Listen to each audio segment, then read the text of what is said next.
I can do that. The meeting is being live streamed. Okay. Yeah, we're putting it on the YouTube channel of YouTube. Wait a minute. of Nubia Fest. Okay, I mistook the screen. Share the second screen. Can you see slides? Yeah, I can see it, and I'm also going to hit record, and I'm going to welcome everybody. All right. Good afternoon, morning, and evening, everyone, and welcome to the second or third day, however you want to count, of Nubia Fest. We are kicking off today with a presentation of a web corpus that So Miyagawa from Kyoto University has been working on of old Nubian texts. And we're going to talk a little bit about this new project, this new DH project that is also something that we discussed last year in Nubia Fest, and now it's actually becoming reality. And I'm personally very excited, of course, that something like this is happening. So welcome. Thanks for joining us from Japan again this year. And yeah, why don't you give it a start? Okay, so thank you, Vincent. Thank you, everyone, for coming here. I'm So Miyagawa, assistant professor of digital humanities at Kyoto University, and this is a kind of collaborational work with Vincent, and hopefully with you guys hearing, listening to Nubia Fest. So yeah, today I will talk about interlinear corpus project of Nubian. First, I present the same presentation which I did at the Japan Association for Digital Humanities, which was held last Sunday, I think, Sunday and Monday. Yeah, Sunday, Monday, and Tuesday, I suppose. And yeah, there Vincent did the presentation, and I was there present there, and yeah, we got some several good remarks and feedbacks. So first I will present this presentation, then I will show the future possibilities of interlinear growth corpus of Nubian. And I would like to hear your comments, ideas, and so on. And we are making a web corpus, which means a web page with all Nubian corpus data, but I want to make it very user-friendly. Also, explanations and also grammar notes, annotations in Arabic, and also plain English. Also, I would like to have a very Nubian design of the website. So I would like to have your opinions and also comments and ideas. So let's get started. First, this is the same presentation which I did in the last week conference, but I will just show the brief idea of this project. So the title of the presentation is Building Web Corpus of Nubian with Interlinear Grossing as Digital Cultural Heritage for Modern Nubians. Yeah. So this is the date of the conference last week. Yeah, this is the contents on Nubian, goal of the project, corpus building methodology, pilot project, future perspectives for digital cultural heritage.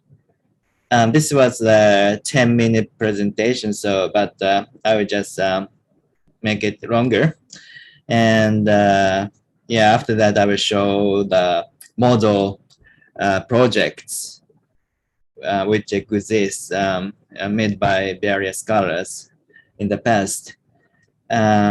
First, as most of you know, the Old Nubian language. Old Nubian is a Nubian language recorded in the kingdoms of Nubadia and Makuria in the Middle Nile Valley, modern-day southern Egypt and northern Sudan, between the 8th and 15th centuries CE.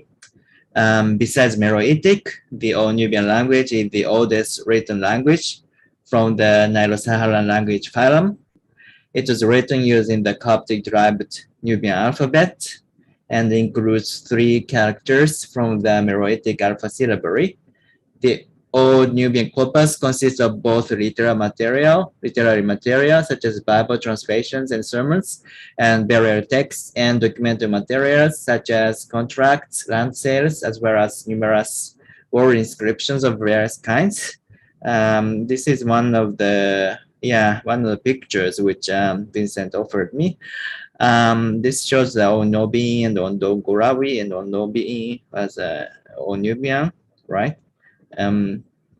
Also maybe on Dongorawi also is included in Old Nubian. I'm not sure, but I think Old Nubian is directory or Nubian is directory or Old Nubian. Yeah.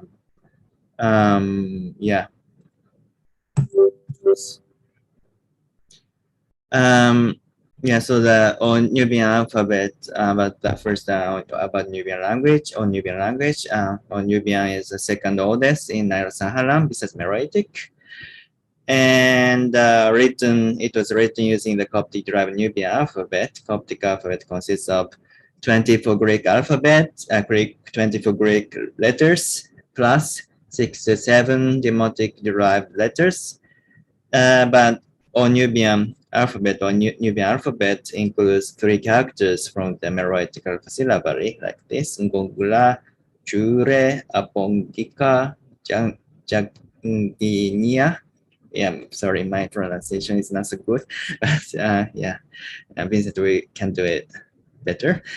And this the first letter is from Meroitic, but the other letters in the first word the same as in Greek alphabet. And the second word, the first letter is from this is from Kima. No, not Kima. Is it Kima? Oh, sorry, but yeah, it is. Yeah. Kima, right? From Kima, but the different shape. It's originally the same as Kima in Coptic, but it is Old Nubian has a different shape. And then Greek letters like this. Most of them are Greek letters, but you can see some ng letter from Meroitic, and some differently shaped letters from Coptic. Oops. And the Old Nubian corpus consists of both literary material and documentary materials. Literary materials, for example, Bible translations and sermons, and burial texts. And documentary materials, as for example, contracts, land sales, or inscriptions, and so on. And project goal is here. The problem so far is there is no digital text corpus of Old Nubian.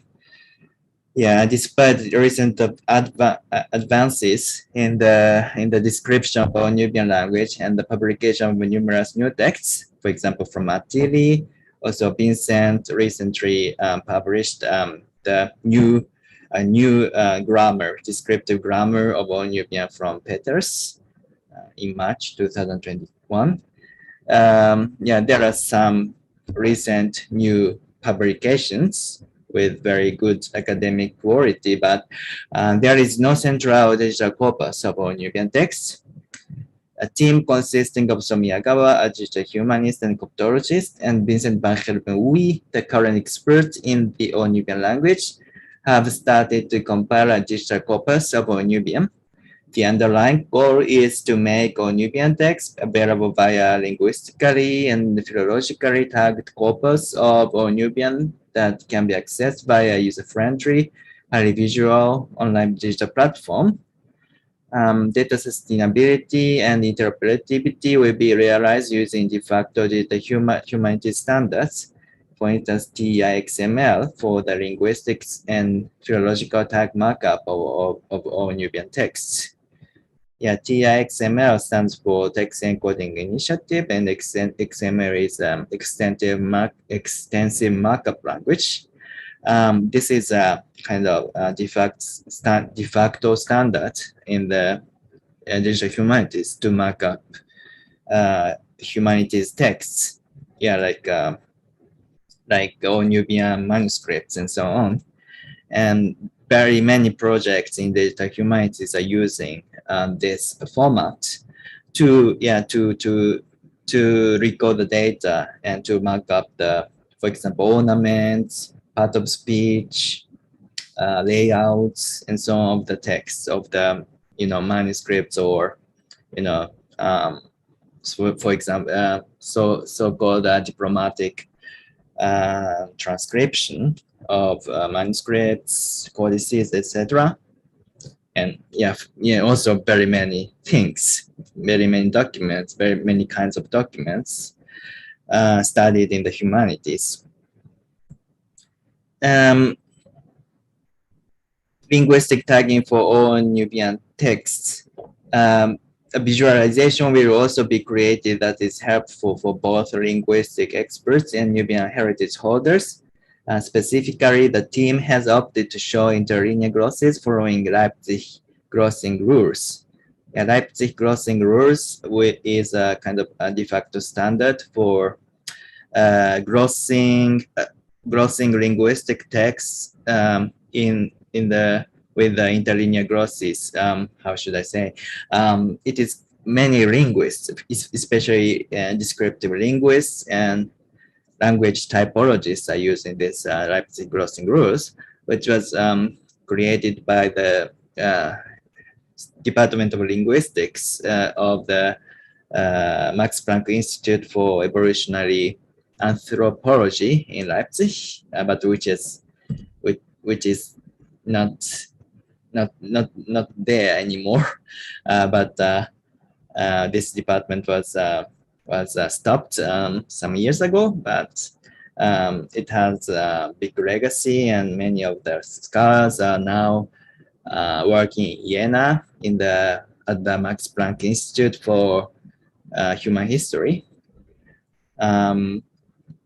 But this Leipzig glossing rules is used by, as I said, many linguists, especially language typologists, and it is kind of a standard. But there are some features which are missing, especially to describe all Nubian. So we just adjusted. We adjusted and we added some glossing rules, special glossing rules for all Nubian, but we basically followed the Leipzig glossing rules and the style of Leipzig glossing rules. I will show the interlinear glosses made in the framework of Leipzig glossing rules, but the glosses, maybe some of you do not know about the interlinear glosses, but glosses under each word and morpheme. Maybe you don't know how it is. I want to show a very good example of interlinear glosses. Where's my Bible Hub? Wait a minute. Titus, Anis. No. Yeah, this is one of the example of interlinear glossing. This is a Gothic Bible, and the project is called Proel, which is led by Doug Haug at the University of Oslo.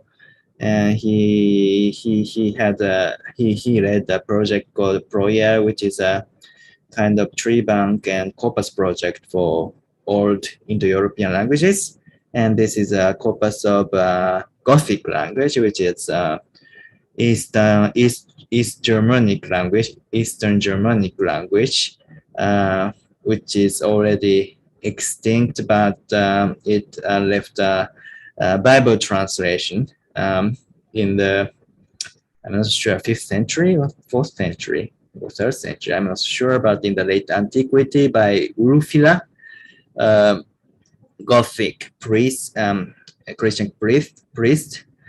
And this is a passage of the Gothic translation of the New Testament. And there are some words in the first line.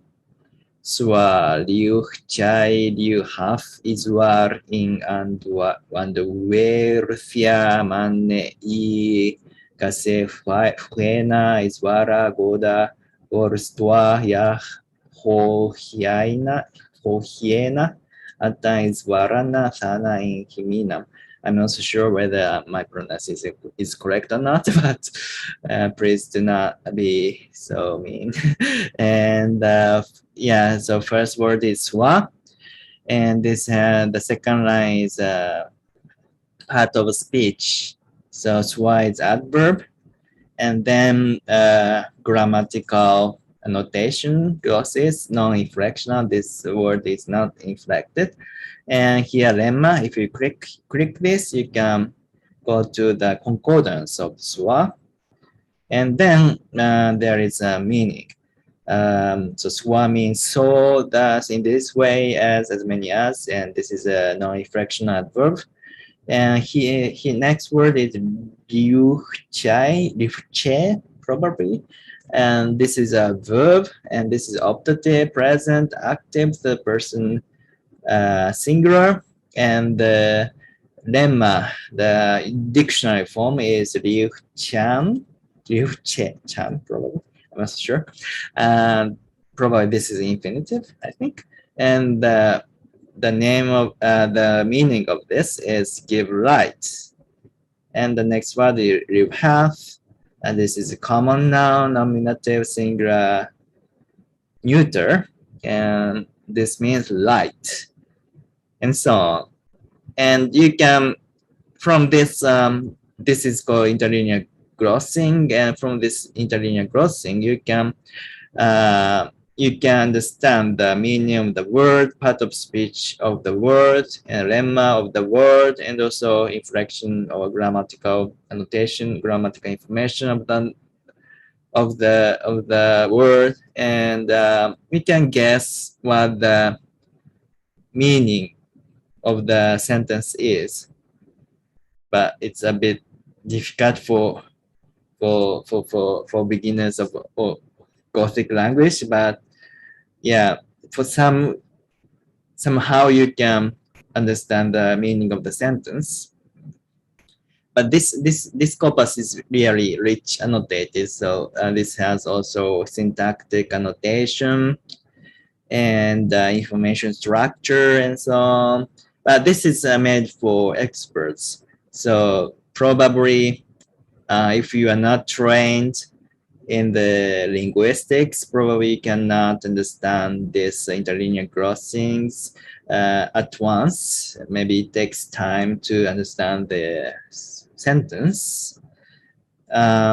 This is another interlinear crossing, but it's not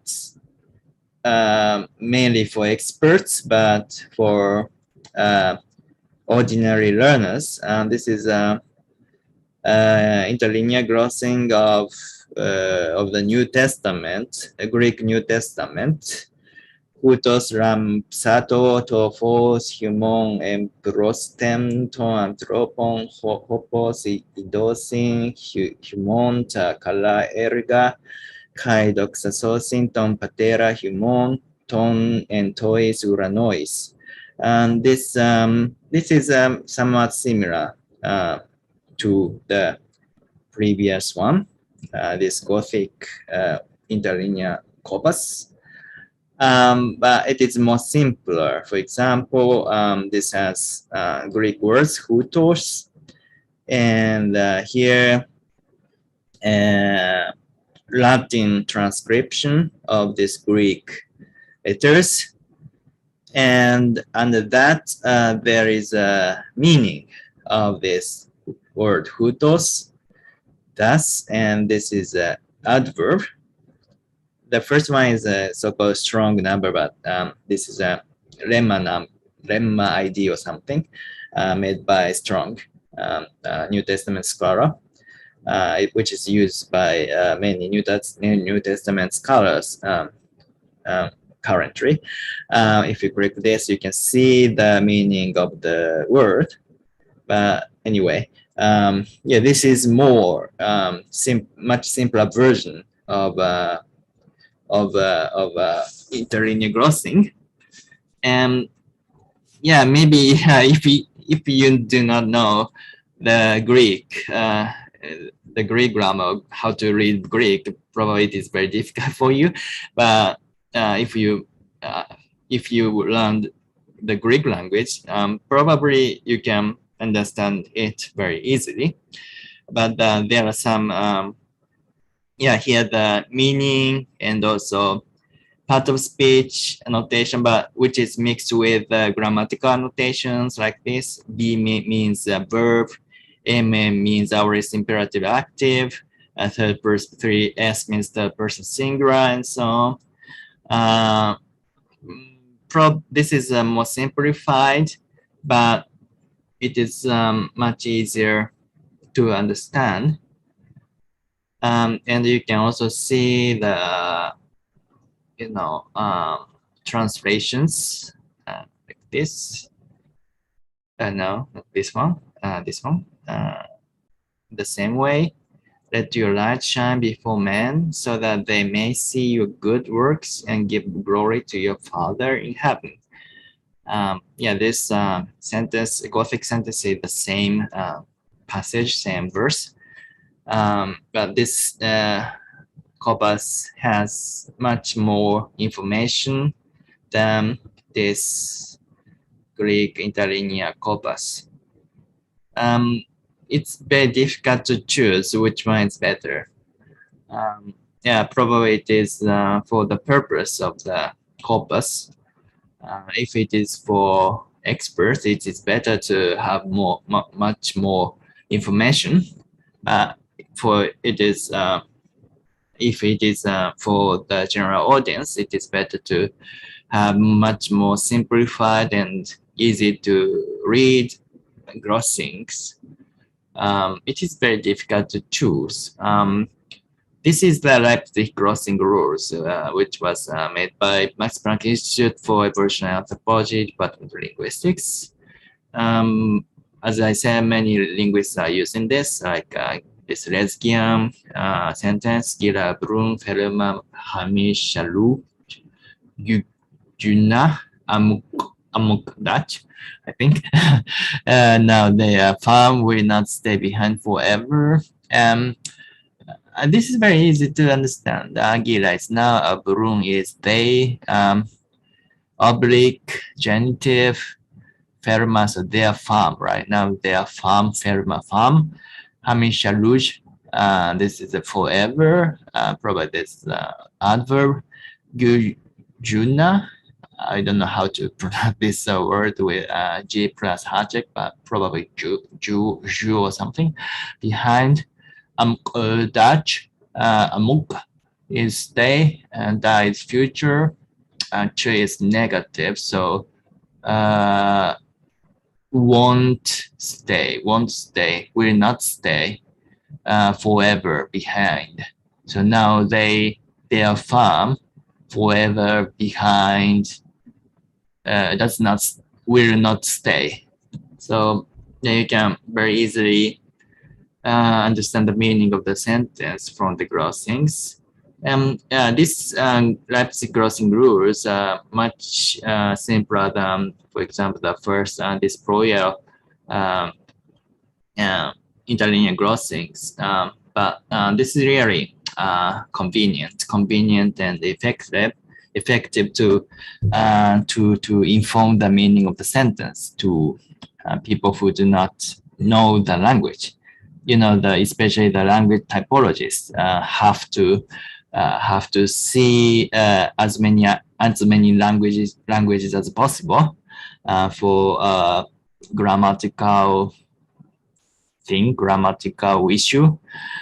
So it's better to write to make a very simple but very informative interlinear glossing for in order for as many people as possible to understand the sentence. So we decided to use this the Leipzig glossing rules are the basis of our Nubian interlinear glossed corpus. But yeah, this is Leipzig glossing rule is very easy to understand for the general audience as well as for the experts, linguistic experts. But it is a bit, yeah.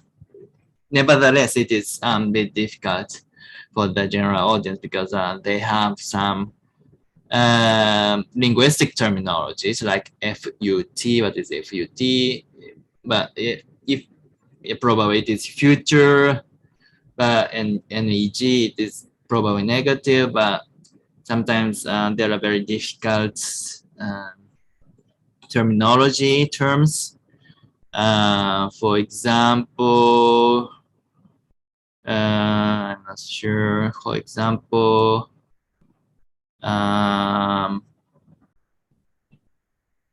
PRS. What is PRS? PRS is present, probably present tense. LOC is a bit difficult. It is locative.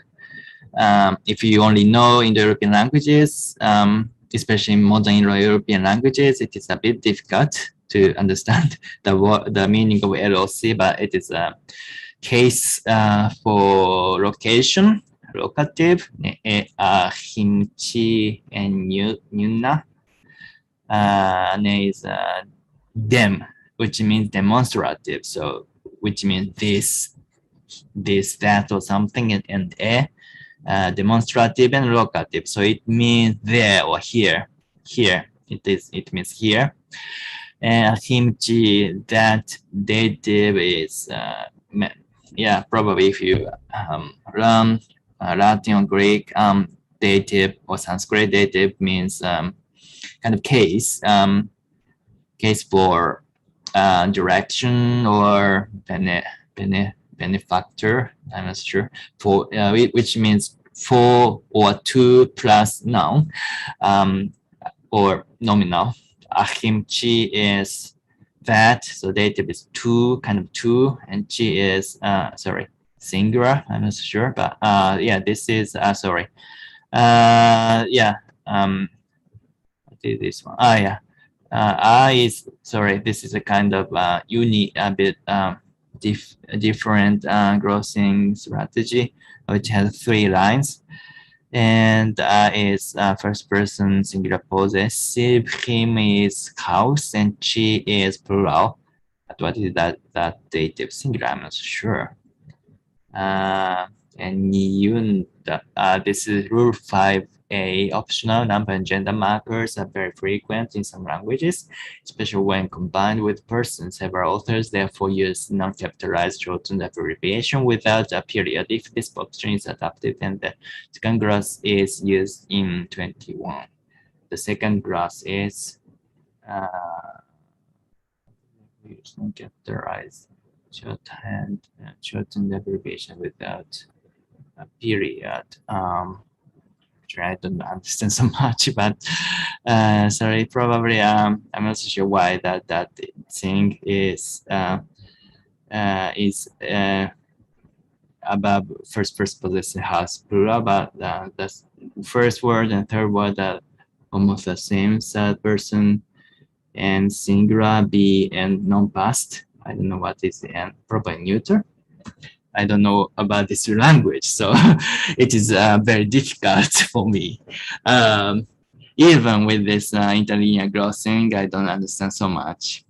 But yeah, from the third line, I guess the meaning of this sentence is here, there, and first person house plural. So our houses, third person neuter singular, maybe be non-past. I'm not sure.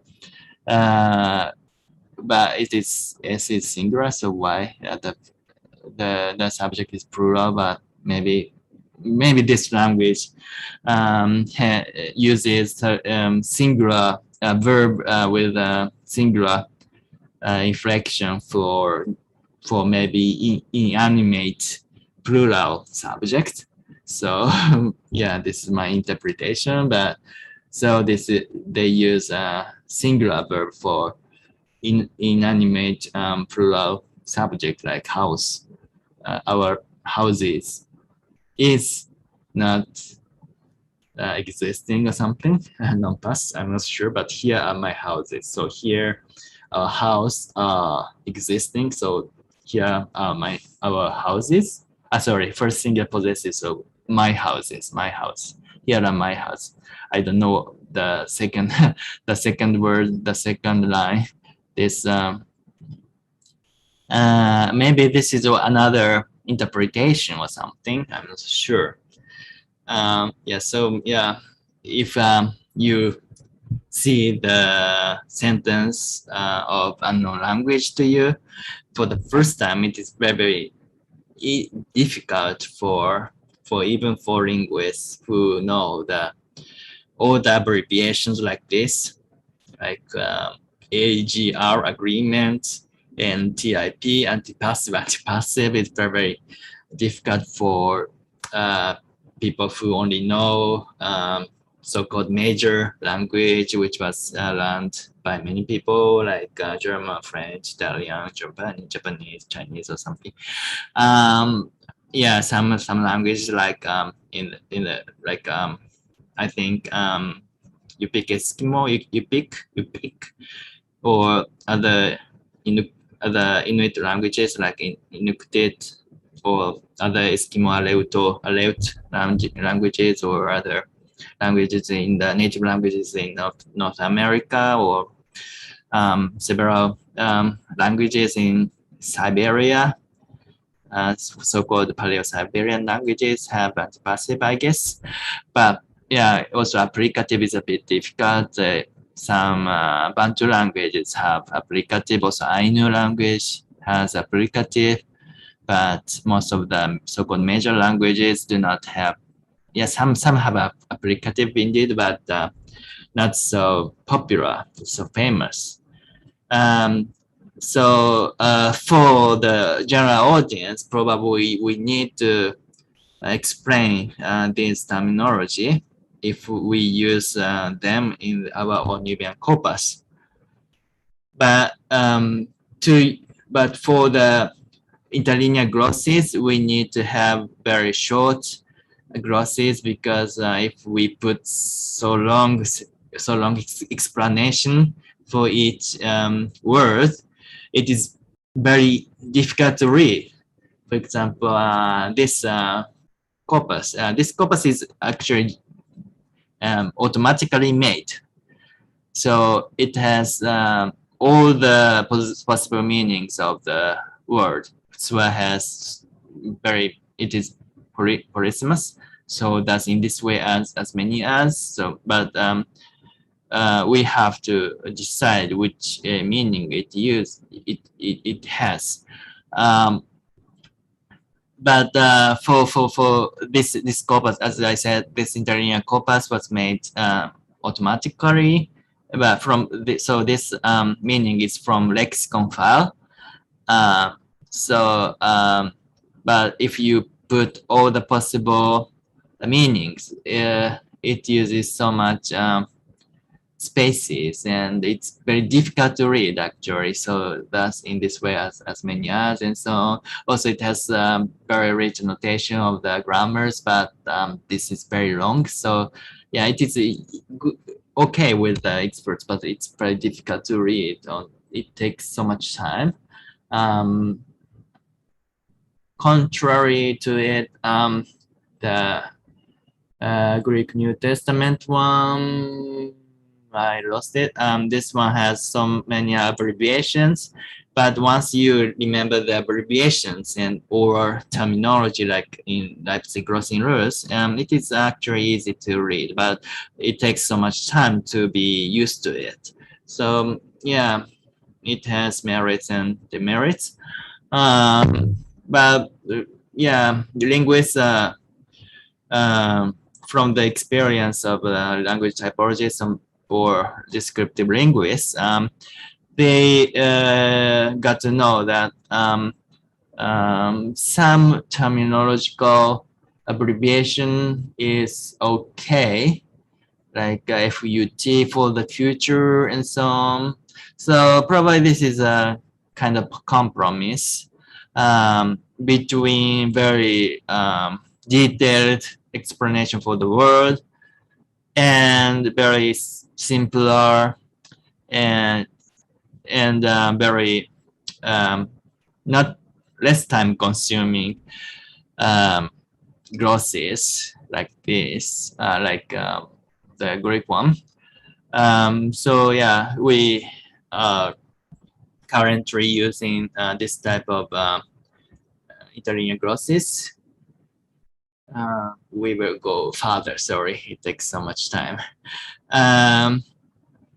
So yeah, I just get into deep, but yeah, so yeah, visualization is very, very important, and the visualization will also be created that's helpful for both linguistic experts and Nubian heritage holders. So we have to think upon that. So we use Leipzig grossing rules, and in addition, the corpus will in the future also incorporate Arabic. I need your help. Yeah, listeners, I need your help. If you can understand Arabic, please help us. And also plain English grammatical notations, especially for Nubians and heritage holders of all Nubian. Yeah, yeah, probably most of the users of expected users of our corpus do not have very expert linguistic knowledge like language typologists. So we need to be very we need to have a very clear explanation for each grammatical annotation. It is a bit difficult, but we'll try. And corpus building methodology. Yeah, we got to a very, very technical part. The all Nubian corpus data were primarily provided by Vincent. Data were originally composed in Z-LaTeX, which was used for especially articles in physics and mathematics, originally made for mathematics, but many linguists are also using that. And you can create a very, very beautiful layout, beautifully arranged article or book with the LaTeX. And the interlinear grossing were realized in a GB4E.style format that consists of 4 lines like this. It is a bit difficult, but this is for the first timer. This is yeah, interlinear grossing made in the LaTeX file. But this is all Nubian text actually. It's a bit difficult to understand, but this line has all Nubian Unicode text, but it is rendered in some signs like backslash NO, NU, and so on. And the second line is this is a line for Roman transcription of all Nubian texts. Ituello Dipuella Dwara Alexandren Shikula. woman 1, nominative focus, village 1, dative exist, first past, predicative, Alexandria, genitive, district, ground, data. But these have Leipzig grossing rule styled terms in three, most of them are in the three letters, NOM for nominative, FOC for focus, DAT is for dative, but this here predicative is has four letters, but PRED, predicative. And then the third line has translation. There was a woman living in a village in the district of Alexandria. I think this is from Miracles of Mina, I believe. I think I read it with Vincent. And the entire Nubian corpus is not as big as that of Coptic and far smaller than that of ancient Greek. However, it contains large amounts of epigraphic materials. The most sizable text is Pseudo Chrysostomos in Venerabilem Crucem Sermo, up to 3,200 words, or Nubian translation of a Greek homily. The second most sizable text is the Miracle of Saint Mina, which we saw a bit in the previous slide. A Nubian miracle story of up to 950 words. The project is currently in the commencement phase. Actually, this Corpus project has just started. We are creating a pipeline to automatically convert the interlinear grass corpus of Nubian from LaTeX or CSV into an adaptation of the TI-XML format developed for the Coptic scriptorium. I will show it later. And subsequent web pages with the interlinear grossing remaining under the text. How to do that? Sorry. First, I will show the Coptic scriptorium. Coptic scriptorium is a corpus, much layered corpus project for Coptic text, especially Sahidic Coptic text, if you know Coptic. This is a very well made corpus using the ANIS platform, which has also the syntactic annotation like this, and also morphological and philological annotation. Sorry, I don't know why, but this picture is not so clear, so I'll show it on the web page. You can see that. I hope you can see that. Sorry, not this one. Yeah, this one. Oops. Sorry.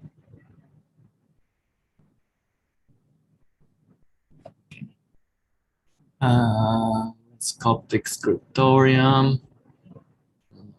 It is. I hear Coptic scriptorium. It's a research in Coptic language and literature, which was led by Caroline Schroeder and Amir Zerdes. And they are making very, very good corpus. If you click Corpora, browse Corpora, it's a bit difficult to commence. But for example, we can see Gospel of Mark. Maybe this is interesting. And let's go to search ANIS.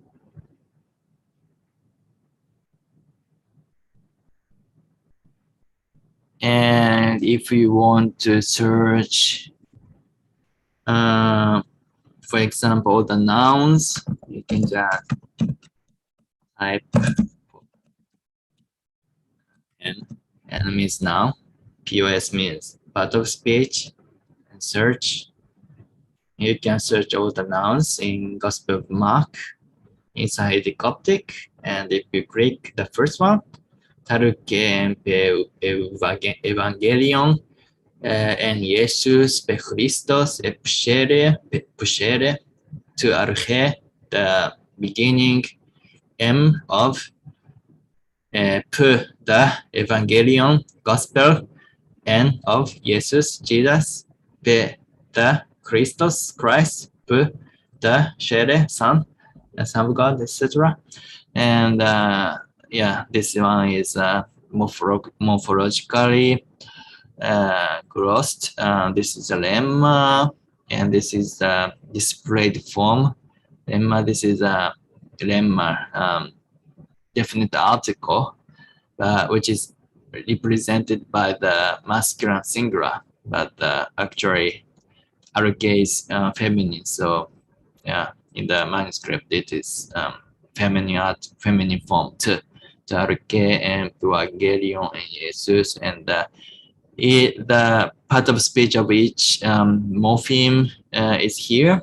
Article, I don't know what happened, and it's a noun, and M is preposition, Pu is article, Evangelion, and noun, and after below that there is a syntactic function, determiner, in our case root, M is a case marker, Pu is determiner, Evangelion is nominal modification, yeah, nominal modification, which is modifying the root noun, RK. So the beginning of the Evangelion Gospel, the beginning of the good news of Jesus Christ, the Son of God. And so also there are some annotations for entity recognition. This is abstract noun phrase, abstract noun phrase. This is the noun phrase for person, Jesus. If you click Jesus, you can go to Wikipedia. And if you click lemma, you can see the meaning of the of the word in the Coptic diction online. This is really well made. So this is a complete link to Coptic diction online. You can see all the word, all the meanings of the word arche, which was offered by DDGLC project, dictionary and database of Greek loanwords in Coptic project in Berlin, Free University of Berlin. Yeah, this is very, very well made, and also the language of origin. Yeah, especially Coptic has so many loan words from Greek and some from some Hebrew words, like Jesus is actually loaned by Greek from Hebrew, Yehoshua or Yoshua, Jesus, into Jesus in the Greek form. Yeah, but it is marked as Hebrew. And here you can see the syntax tree. This is so-called universal dependencies. It is a bit difficult actually for the first timers to see this kind of graph, but it shows how the word is modifying another word and so on. So two is an article of RK, and the relation between two and RK is determiner. So two is a determiner of RK, and so M is case of Evangelion, Pu is determiner of Evangelion, and so on. And this M Evangelion is modifying, kind of attributing the word RK. So of the beginning of the Evangelion Gospel. And so it's a bit difficult, but this universal dependencies model is very, very used for many languages, because the annotation style is very consistent, but not completely consistent, but they try to be consistent for any languages. It is very nice. We also create this kind of syntactic annotation for all Nubian, but first we need to make a kind of very simple and user-friendly, morphologically parsed interlinear gross text. Like I want to show a very good example.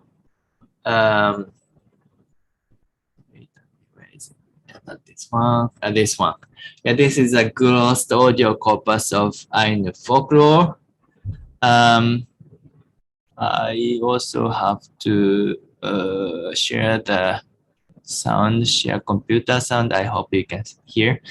This was made by National Institute for National Institute for Japanese Language and Linguistics. NINJA, National Institute for Japanese Language and Linguistics. I know it's a native language of Hokkaido. Yeah, it is a native it is a language of native people in Hokkaido and probably in the past in the northern Honshu. But in the from the 19th century, Japanese, especially the new government, Meiji government of Japan, kind of colonized Hokkaido and the northern island in Japan, and yeah, they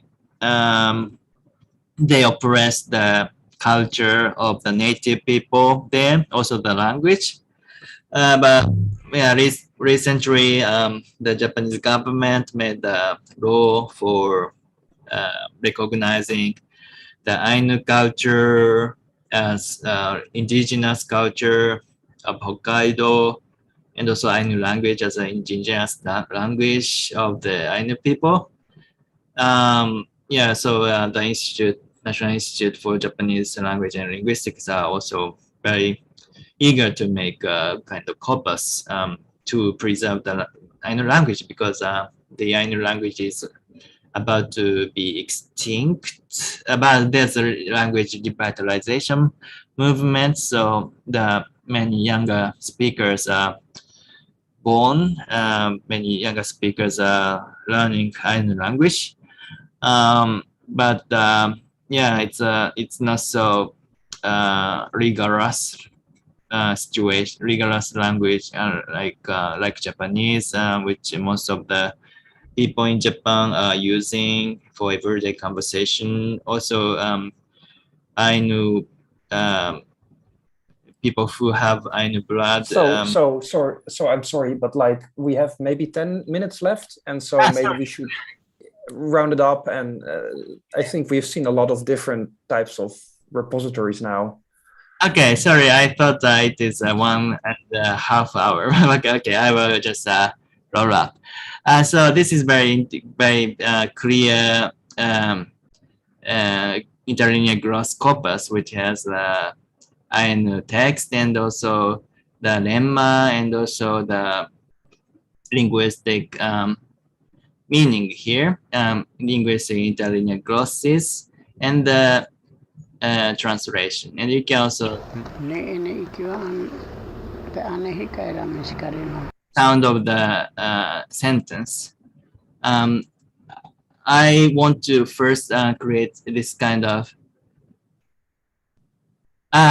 this kind of corpus first.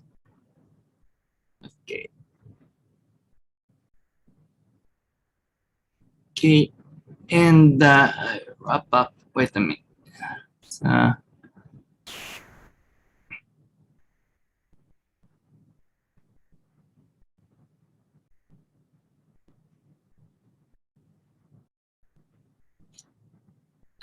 So the starting point, we had made a pilot project of digital or Nubian corpus versus Taros text, which is up to 800 words, relatively long.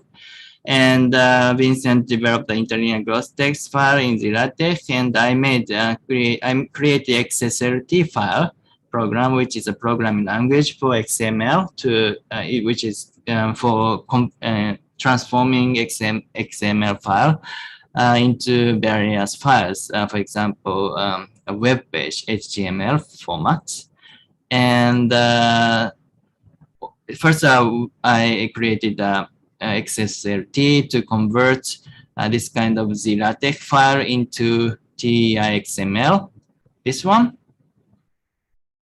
And this is very simple TIXML file. And I also created the XSLT program to transform the TIXML, this file, into HTML file, which is displayed on the browser like this.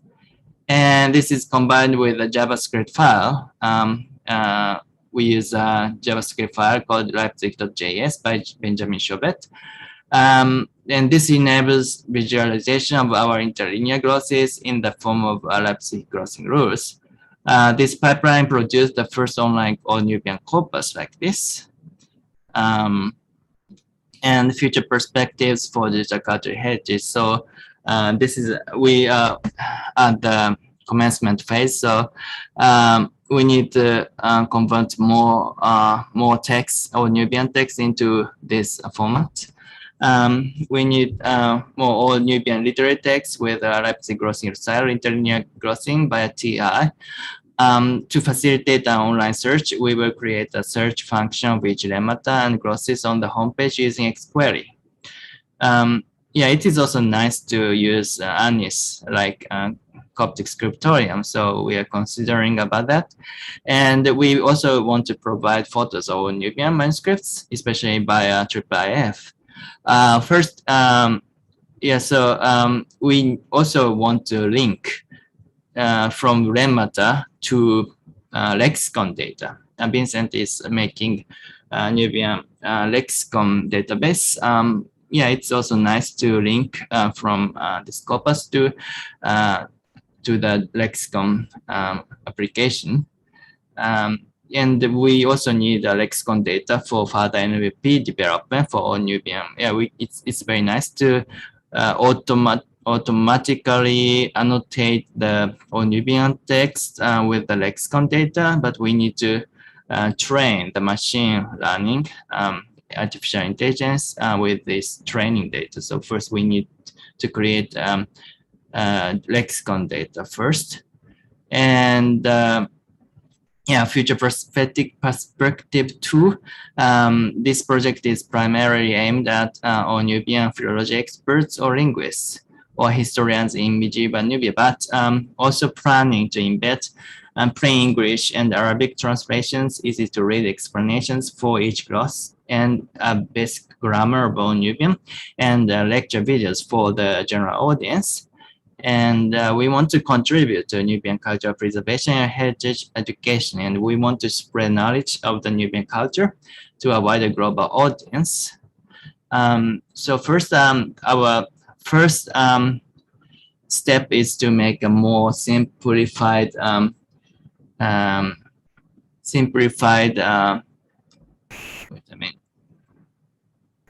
corpus, which is very easy to read. So the model of our first step is, I think, this one, the gross audio corpus in folklore, very easy to read, and also it provides a translation and so on. Also, it provides user guide and also basic grammar note somewhere. Here, structure, transcription, and glosses, also the genres of Ainu folklore, and also basic grammar of Ainu and so on. Yeah, first we want to create this kind of portal with the interlinear glossed corpus. So yeah, this is my presentation. Thank you. It takes so much time, sorry. Thanks a lot. So there are a few questions that are, maybe you can unshare and so we can see or like leave it on actually. Maybe you want to refer to it. So there are some questions in the chat by Joel. I wonder whether keeping the interface in English but the glosses in Arabic will be much simpler. I think most Nubians would be interested to have at least basic English, but Arabic glosses would help. Yeah, I think that's a good idea. I mean, we definitely want to have a system in which glosses are in Arabic as well. Again, we first want to build a prototype with some text in it, and then slowly expand along the lines that So already indicated. And then, will there be any integration with the DBMNT? Yes, in the sense that for those who don't know this, the DBMNT, or maybe So, can you bring it up, the DBMNT? Yeah. The DBMNT is the database of medieval Nubian texts, and it's basically the big metadata database for all Nubian materials from the medieval period in Old Nubian, in Greek, in Coptic. There are several issues with the DBMNT. First of all, that it's very difficult to maintain, and it's not community owned and not community managed, so it's not always completely up to date. I hope that that will happen in the future, but it's not up to me. But the good thing is that most, like 95% of all Nubian texts have a DBMNT number with extensive metadata records, and so it would be really useful to connect that to whatever we are building, so we don't have to input these data again ourselves.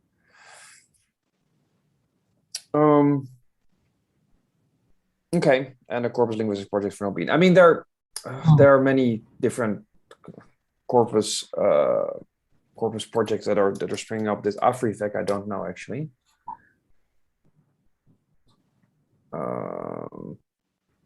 Yeah, but yeah, I've seen this actually. Yeah, but it's mainly a case study. So in the sense that it's not, it's mainly proof of concept, not a real complete database.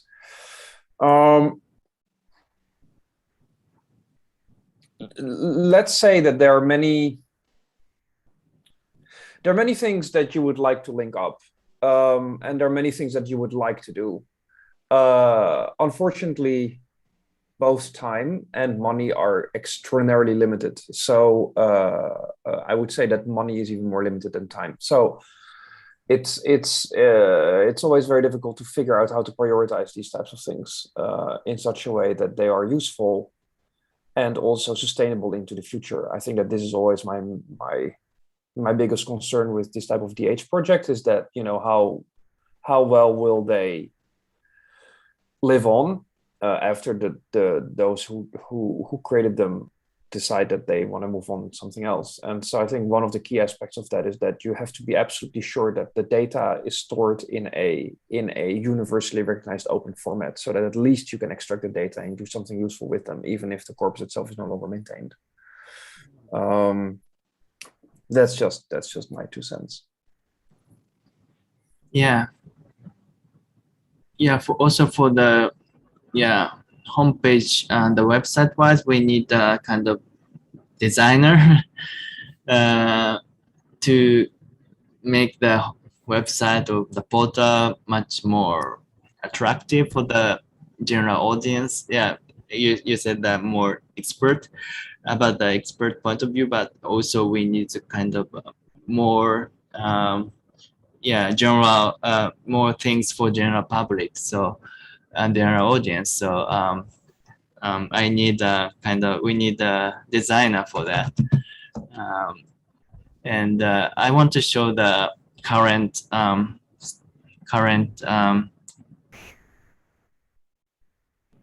wait a minute, the current design of the Nubian corpus, but this is really very primitive, and it has also Japanese one. I just rendered the LaTeX file via TXML into HTML format with the JavaScript. Yeah, this is totally very simple and very primitive. So we also need kind of a much beautiful design for that. And also, yeah, I'm using the Bootstrap, but I will put some menu bar here, and also we will create a grammar page, lexicon page, and so on. Yeah. Yeah, and yeah, it's very nice if you, Mitchell, Joel, if you help us for that. Yeah, thank you.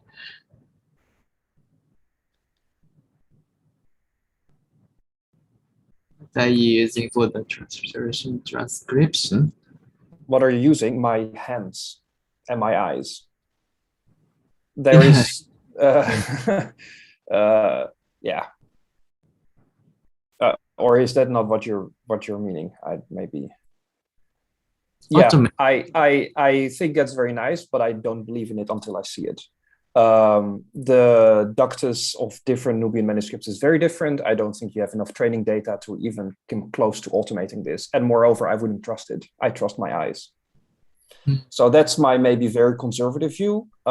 This is not like thousands of you know, you don't have a corpus of thousands of hiragana documents as in Japanese or something that you can train AI on. You literally have like a few dozen very badly preserved documents in very different hands. Oh, but what do you mean then? Yeah, to yeah. Yeah, there's a project which uses artificial intelligence for automatically transcribing You mean manuscripts. just from PDFs? Yeah, but the PDFs are wrong. So like all these editions that were made before are also wrong, and they need to be redone. So like I'm not going to mass import Brown's editions of text because they are very often full of mistakes and emendations that I don't trust.